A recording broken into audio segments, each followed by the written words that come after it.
Hey guys, it's Adri with Usborne Books and More, and today we have A Tale of Two Beasts. This is an adorable story told from the perspective of the little girl and the little beast. It's great for preschoolers all the way up through grade school. Boys and girls love this book. It's great for conflict resolution, and neither one are necessarily wrong in what they did, but you can have lots of lessons come from this book and teaching your children about two sides to every story, playing well with others, not putting your own ideas onto somebody else or your own way, about talking and communicating, but also about understanding. So it's so great. So first, we have it from The Strange Beast. I was walking home from Grandma's house through the deep dark woods when I spied a strange little beast.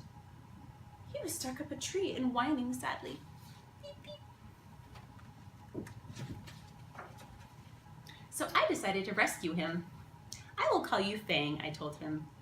And I wrapped him warmly up in my scarf and carried him safely home. I gave him a lovely bath and a gorgeous new hat and sweater and a delicious bowl of fresh nuts. I made him a beautiful house and gave him Lord Rex to play with. I took him on lots of long walks to keep him fit and healthy. And I showed him off to all my friends, who loved him nearly as much as I did. My son's here. But for some reason, the strange little beast didn't look very happy. In fact, he was looking rather hot. I hope he's not sick, I thought, and opened the window to cool him down. But then something terrible happened. He threw off all his clothes and leapt out the window and ran away as fast as he could back to the deep, dark woods. Fang! He's like, beep! Out of here. I wanted to go and look for him, but Mama had other plans. Dinner time! Ugh. Bath time! Ugh. Bedtime! Ugh. I couldn't sleep. I missed the little beast and wondered if I would ever see him again. But then a small furry shadow appeared at the foot of my bed. This strange little beast had returned. He seemed quite pleased to see me. And I began to think that maybe, just maybe, he wasn't so strange after all. All right, now we have the story. Oh, she asks, I wonder why he came back. So now we're going to find out why, and we have it from the terrible beast's perspective. Oh wait, the strange beast. Now he's telling about the terrible beast. Here we go. I was hanging out from my favorite tree, swinging happily to the birds when... Oh, singing.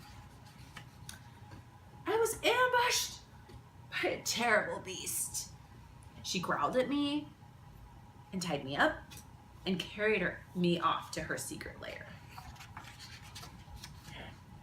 She made me disgustingly clean and dressed me up in a ridiculous hat and sweater and tried to make me eat squirrel food. She kept me in a tiny box with nothing for me to do and nowhere for me to hang from.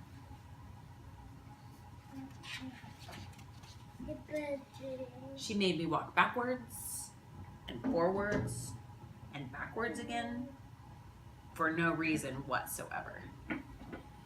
She showed me off to a whole herd of even wilder beasts who were just as terrible as she was. I had had enough. I made a cunning plan and put it straight into action. This is a little equation. A plus B equals freedom. Maybe. Free once more! I raced back to the deep dark woods before the terrible beast could catch me.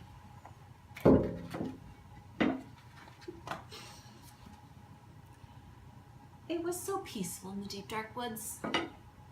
A bit too peaceful, perhaps, and also a bit wet. In weather like this, one could really do with a warm hat. I snuck back to retrieve it under the cover of darkness. The terrible beast was waiting for me. She seemed quite pleased to see me, and I began to think that maybe, just maybe, she wasn't that terrible after all. There you have it, The Terrible Beast. We love this book, and I think you will too. Okay, thanks guys. See you next time.